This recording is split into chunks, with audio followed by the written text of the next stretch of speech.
Hey guys, so real quick, this is an example of how to create your own user vault.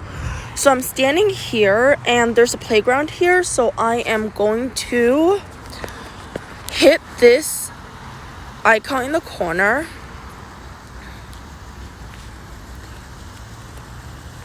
So, okay. Something's getting a little unstable, I'm guessing.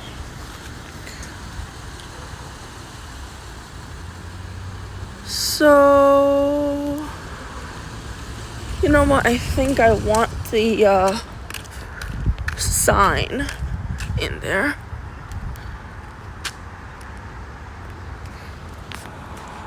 And you name it.